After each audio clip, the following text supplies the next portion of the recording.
Liminal Tides is a fictional account of India's partition. The book has been authored by Soumitra Banerji, and the book has a time span of 1942 to 1947. It deals with the pains of the people coming from the western sides of India, which was knifed by Sir Redcliffe in the events leading to India's partition. We are joined by the author Soumitra Banerji, and a very warm welcome, Mr. Banerjee, to the show. Thank you very much, Manish. Pleasure. Yes. And we are also joined by two very senior journalists. First is Mr. Ravi Shankar Kapoor. He has been associated with Indian Express and several other publications, and currently he is a senior editor with the Hans India. Very warm welcome, Mr. Kapoor. Thank you. Thanks, Manish. We are also joined by Mr. Gaurav Vivek Bhatnagar, very senior journalist who had worked for many years for the Hindu, the Wire, and now he is with Free Press Journal. So Gaurav has some issues with the Hi. video, but we will continue with the audio. Very warm Yeah. welcome, Gaurav. Yeah, good afternoon to all the panel members. Good afternoon and honor. Mr. Good Banerjee, afternoon. Pleasure first is and all mine. foremost, yeah, Mr. Banerjee, first and foremost, please tell us what set out to you write this book now that India has just recently commemorated 78th anniversary of independence. See, Liminal Tide, the reason for my writing this book was that, we have always been seeing the freedom struggle, the partition, and that period, and from a leader perspective, that is top down. And of course, there is so much of subaltern history in that period. But unfortunately, I've seen that subaltern history has not been recorded as well. So, and I have been, though I'm not a 1947, pre-1947 born, but I've been seeing people from that period. I'm seeing the scars of people in that period, and I'm also seeing the kind of evolution of those people from that period onwards. So what makes me wonder is that, or what made me wonder is, why don't we write something from a people level, from the bottom of the pyramid? And that is how Liminal Tide came across, where we took a sample of three families, with three real-time families, and the inspiration came from them, and that helped the plot. Does that answer your question? Definitely. Dr. Narendra Nath Bandypadhyay.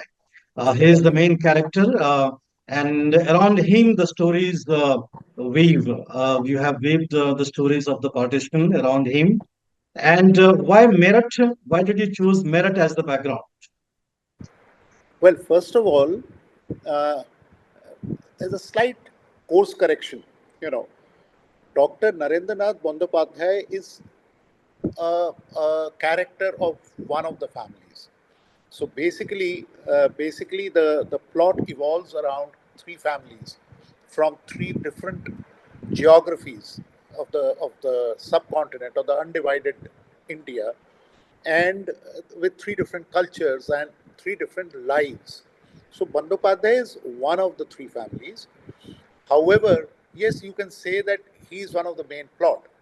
Now, when we talk of why Meerut, that's a that's a question which will amuse you as well.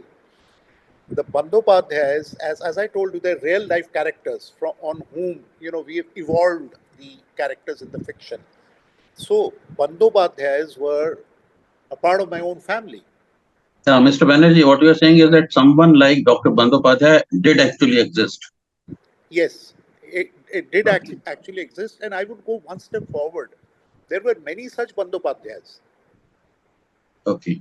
I have, there are many such people, and not necessarily Bengali, there were others. But why we have taken Bengali is to distinguish the cultures. Okay, Okay. interesting. Yeah. So, Mr. Banerjee has spoken something very interesting, that history from people's perspective. And he said that we often read history from leaders' perspective, Nehru, Jinnah, and others. But here he brought three different families, one from Garhwal, one from Meerut, and one from Sialkot. The two of the panelists here, Mr. Banerjee, they have very strong connections, not directly, but they have familiarity with the events of history because they have been mostly in Delhi. Mr. Kapoor has his home in Amritsar. So, Mr. Kapoor, you would be relating more with the book. No, no. I was born in Calcutta. My all my siblings were born in Amritsar and pre-independence. Most of them, I would say. And so I have never lived in Amritsar, but I have heard tales. In fact, let me also tell you that my family has not been a victim of the partition, so to speak. So I just wanted to underline this fact. All my life since 1973, I have lived in Delhi. So that's about myself. What I want to know, Mr. Banerjee, is that you said from people's perspective, but there's a lot of literature on the subject on partition in all languages, in Hindi, Urdu, Punjabi, English. Train to Pakistan was by, I think, Khushwant Singh. Then Yeah. Manto has written a lot in Urdu. Hindi also, Vishnu Sahani, and other people also have written. And they were also, I mean, it's not that they were not political. Political novels have also been written. I think Bhagavati Charan Verma wrote on one. So, but that all those, they are from, they are not political in the sense that they talk about Nehru or Gandhi or Jinnah or Patel. They are all, I mean, about the lives of people like you and me. So, what makes your book different from uh, the books and stories written by all these writers? Well, first of all, the difference is that these writers are great people. I I am more of a waysider, right? And No, no, and I we mean, I see. yeah, Okay. and we Greatness progress from is there for on. posterity to decide. Yeah, Huh. and I progress from there. See, basically, my writing is evolving around certain characters in fiction. Okay. And when we say certain characters in fiction, there may be inspirations, real time inspirations from where this fiction evolved. Now, how did this fiction actually evolve? And that is going to give you the difference. How did this fiction actually evolve? Say there's a person called, uh, say, Mr. Anand. He's a character in Sialkot. I happen to know Mr. Anand, but then I also happen to know Mr. Kapoor, and I also happen to know Mr. Bhatia. Now, all these people are from the same trade or connecting domain, and Radcliffe has ill-treated all these three people. Now, my character may be inspired from, say, Anand or Khanna or somewhere, but then all those other characters, they come and fit into that character, and one character evolves out of that. Now, Okay. so my characters are composite characters. So if I'm talking about Bandyopadhyay and Meerut, believe me, there were quite a few Bengalis in Meerut and who were in a philanthropic position. So when Okay. we are talking of Bandyopadhyay, though an actual Bandyopadhyay exists, but then at the same time, there are quite a few others who have composited onto this, and an ideal character has come in.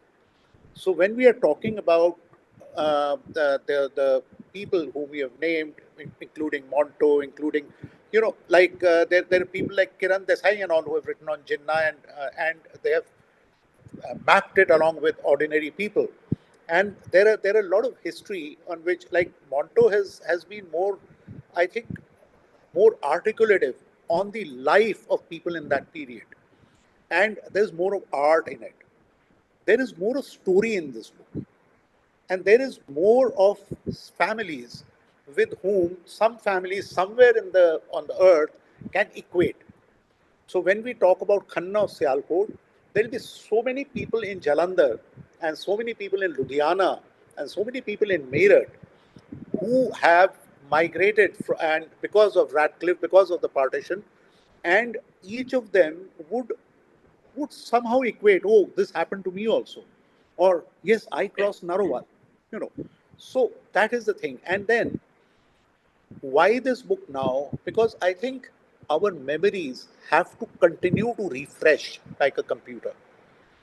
So I wanted to come out with this book for the today's generation to realize what all has gone through, though it has been continuously step by step written. So this book might have relevance for realizations to get refreshed. You know, Lest we does that? forget. Yeah, yeah. Okay. So does that answer your question, or do you Yes, want to go yes. forward on this? Yeah, yeah. Thank you.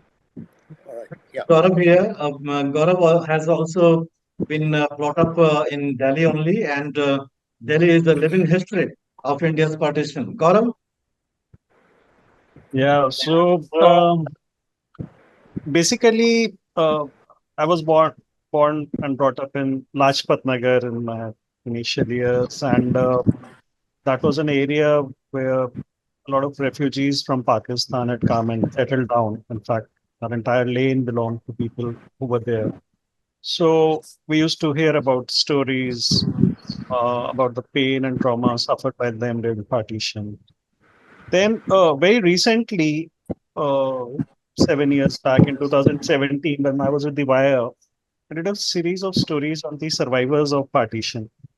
And I realized there are very few of them left now. And in a few years, we might be losing almost all of them because they are those who can recall, they need to be around at least 7 to 10 years old at the time of partition. So people who were born around 1940 and all.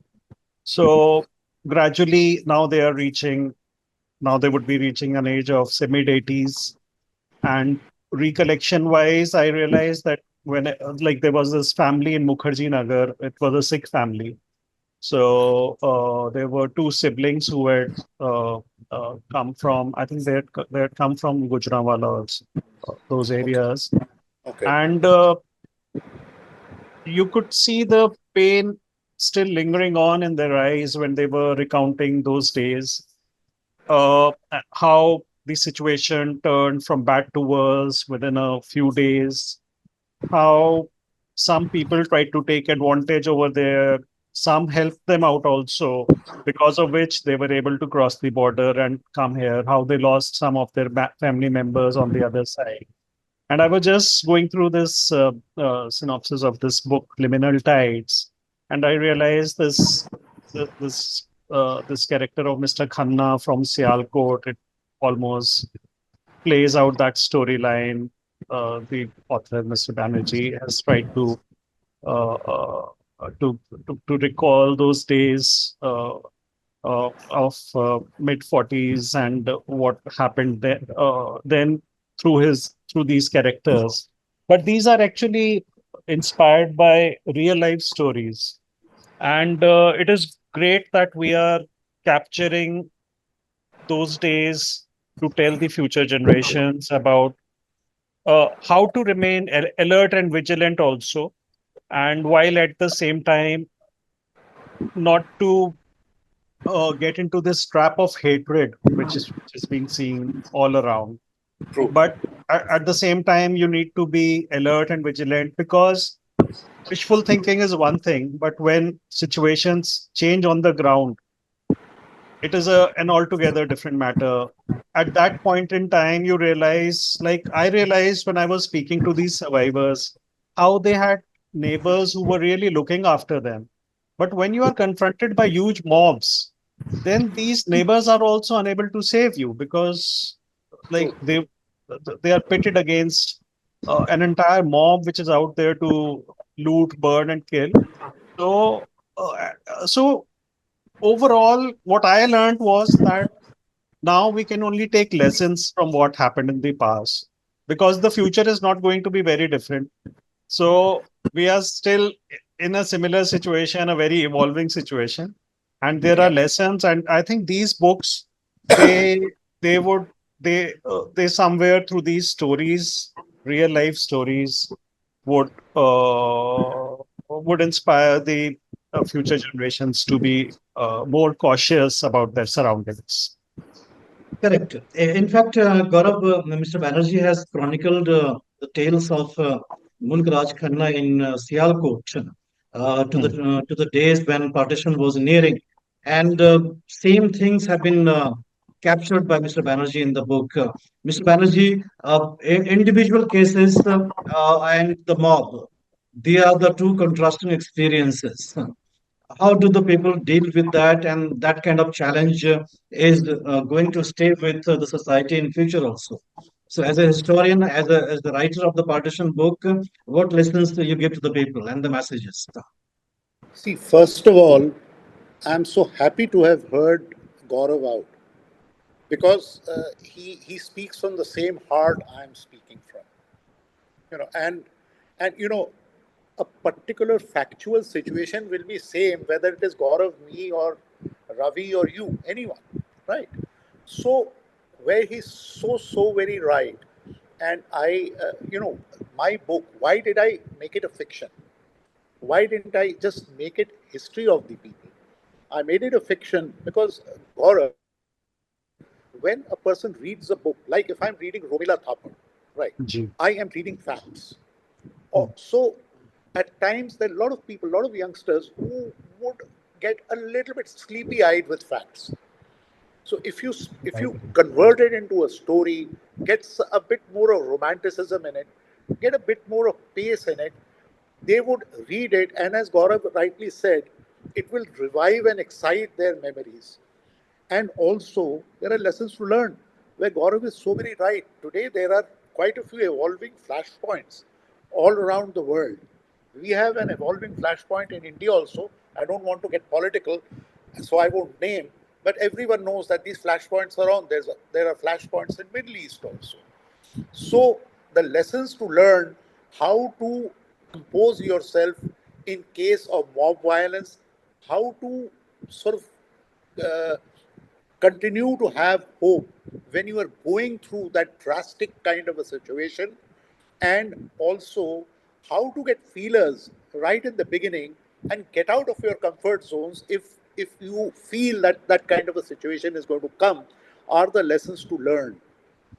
So I totally endorse Gaurav's opinion, and only thing is where I add in is that my fiction, I am wanting people to read more, be interested, hear a story, and learn from it. Indeed. Hello, Mm, yeah, yeah, yeah. Please go ahead, Mr. yeah. Banerjee. So does Gaurav, do you agree with that approach Yeah, which absolutely, I've taken? absolutely, absolutely, absolutely. I So think, you and I are doing the same thing, at the end of yeah, the day, and because in the hearing end, out. I think these books, your book like yours would actually end up doing a great service, and they are recording history for posterity and like for all times to come in a way which is more readable. Yeah. So that's a Yeah, great I, part. I would like it to be a bit more readable. Yeah. And there's this one person, Manish, Gauravji, Ravi. He's sort of very very close to me. As a matter of fact, he's related to me also. And I would say in Hindi you call them Buddhijeevi, right? Hmm. Hmm. So he asked me that why don't you get into history as Romila Thapar has done? So my answer was that I am not a historian, right? And Romila Thapar is one. But then, if I want to get into history as Romila Thapar did, then let Romila Thapar do it. Why should I do it? Right. So, if I can communicate to the masses what what was the impact of history onto the common man by fictionalizing the man, making that person more equatable, I think I've done my job. Hmm. Okay, I will throw one question to each of you panelists, Mr. Banerjee also, Mr. Kapoor also, and Gaurav also. What about this thought that we keep hearing all the times? What if Jinnah had died earlier? What if Patel had become the prime minister? What if India had deferred getting independence by 6 months or a year? How do we reconcile to these questions?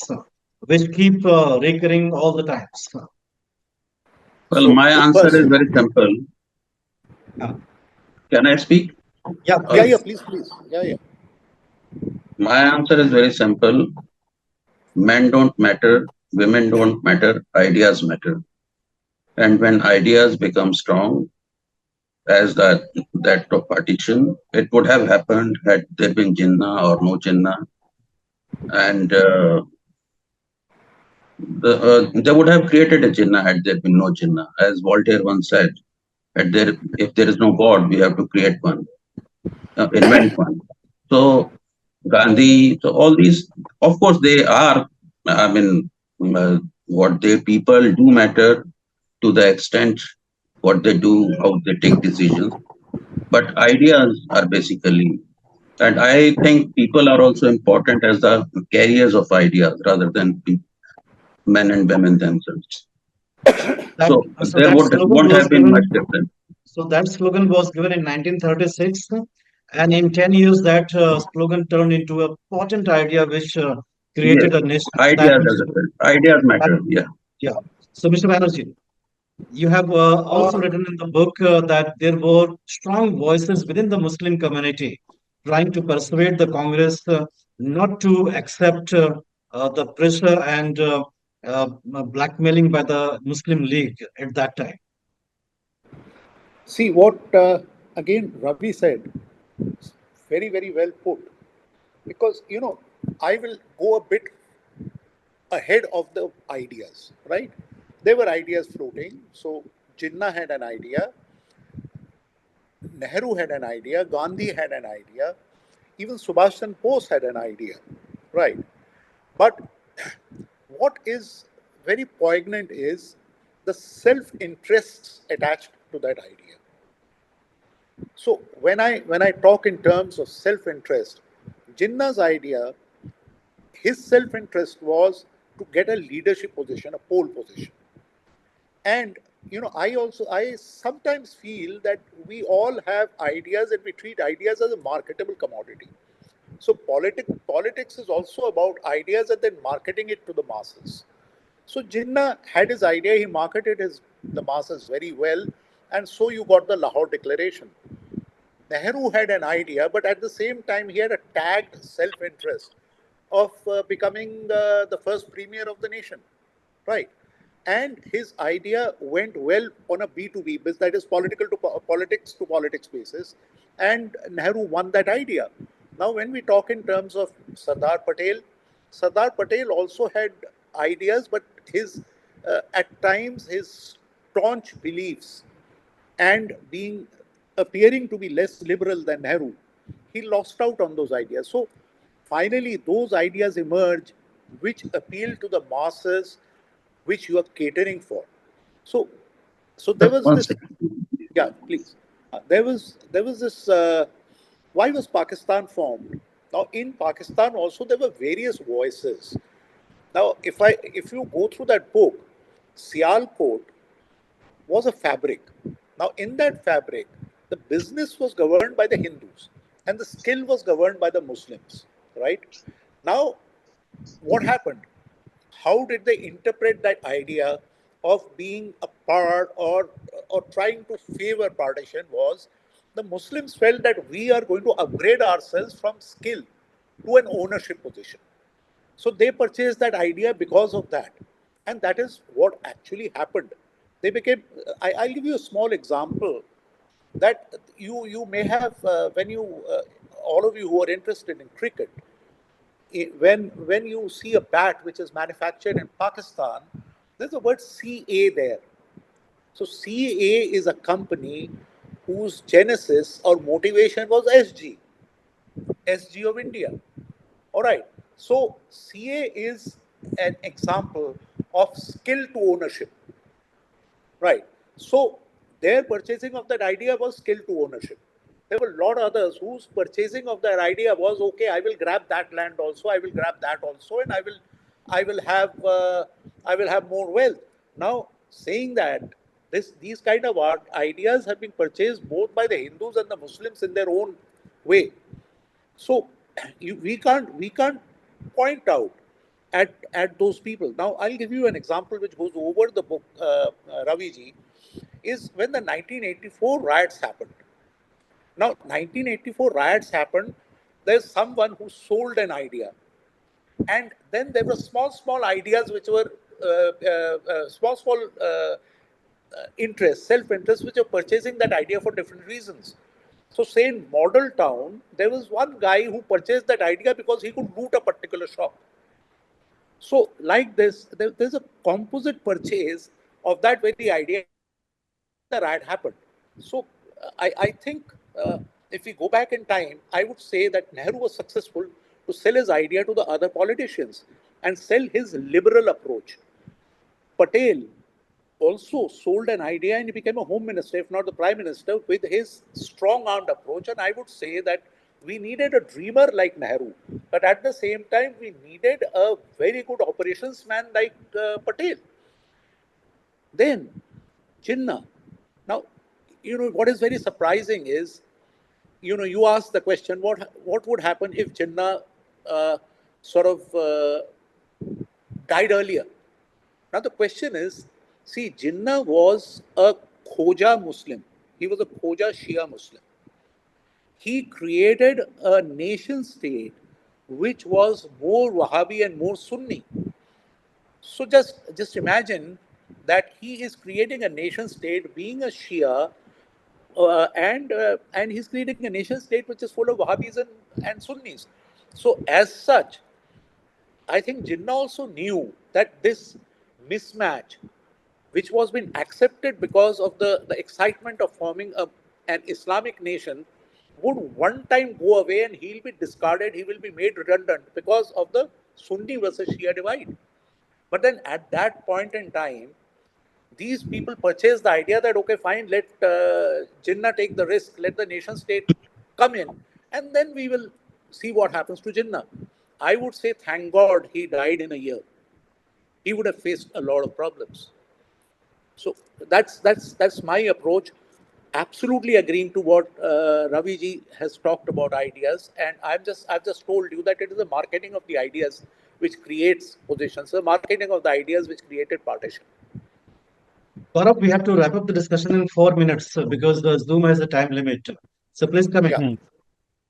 Yeah, so I basically think that it was the demand of uh, some people of that time which led to the partition. And in some ways, as they say, कि जो होता है अच्छे के लिए होता है, whatever happens is for the good. I think for India in particular, what happened then was good.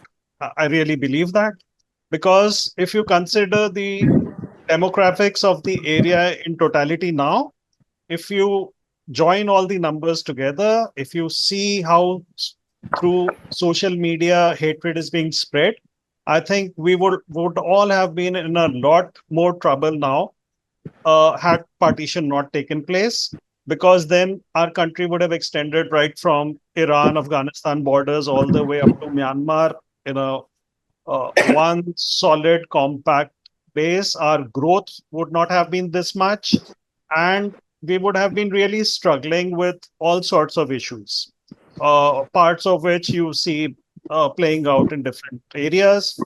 Just the day before I read Special Cell, they unearthed a cell which was Al Qaeda cell operating on the Rajasthan Madhya Pradesh border. They were providing arms training to youth. They were having AK-47s. So I think these kind of things would have really played out in much larger numbers, and life would have really been miserable all over India now. So glad what happened happened. Like but if the cost, whatever cost we paid, if it was like if we lost 100 people, then I think by now we would have lost hundreds of times over those numbers. So whatever has happened has happened. It's all for the I good. agree with I endorse Gaurav's views. I just wanted to add that if we lost 100, actually we lost. I mean, of course, he was mentioning it in a different manner. Whatever numbers we lost during the partition, that was mainly, primarily because of the lack of clear-headed thinking, rationality on the part of politicians at that time. Rationality on the part of Congress leaders like Gandhi, Nehru, and Patel. Not as much Patel, but surely Gandhi and Nehru. And malevolence of Jinnah, because we should never forget that Jinnah was the we should not remember the great Calcutta killings, the D-Day which he did threaten and execute. So Jinnah and Muslim League leaders were actually, they can be accused of, and very reasonably accused of, genocide and mass murder. But on the part of Congress leaders, they were woolly-headed. I mean, they were not clear-headed. They didn't know what they were doing. They just, they were just lost. They were kind of stunned, shell-shocked. So, Indeed, you're right. Mr. Banerjee, if you could very briefly answer that among the chaos and the destruction, there were efforts also underway for the reconstruction, for rebuilding of the nation, that Dr. Bandyopadhyay, with his philanthropic activities, promoted, gave a scholarship for engineering students, and resettled the fleeing people from Sialkot to establish their sports factory in Meerut. See, first of all, Gaurav, I would like to tell him that he's absolutely right. Destiny takes us wherever we go. And whatever happens, happens for the best. Because that is why the destiny is guiding us there. But when we come into the restructuring of the nation, there were quite a few philanthropists who made things like private scholarships, because the government did not have that much of money at that time. The money was looted out. I would not like to get into that. I think Shashi Tharoor will be able to better tell you where the money went. But the thing is, India was left bankrupt. So private citizens did come up. Bandyopadhyay was one of them, but believe me, there were a lot of Bandyopadhyayas who had built up these small scholarships. And these scholarships were for certain particular purposes. How we have put Bandyopadhyay in is that Bandyopadhyay played his bit for the people from West Punjab coming in and making Meerut a sports hub, which today it is, and Jalandhar a sports hub. Someone else would have done it for Jalandhar, and also a philanthropist in promoting education. This Yeah, is a yeah, please. brilliant book, The Liminal Tides. The audience must go and read and recall the partition days. The human faces have been given to the story. Thank you so much, Mr. Banerjee, for joining the discussion. And thank you so much, Mr. Kapoor and Gaurav also. Thank you so much. Thank you. It was a Thank pleasure you being very here. much, all Thank of you. you. yeah, Thank thanks you for very having much. me. Bye. Yeah.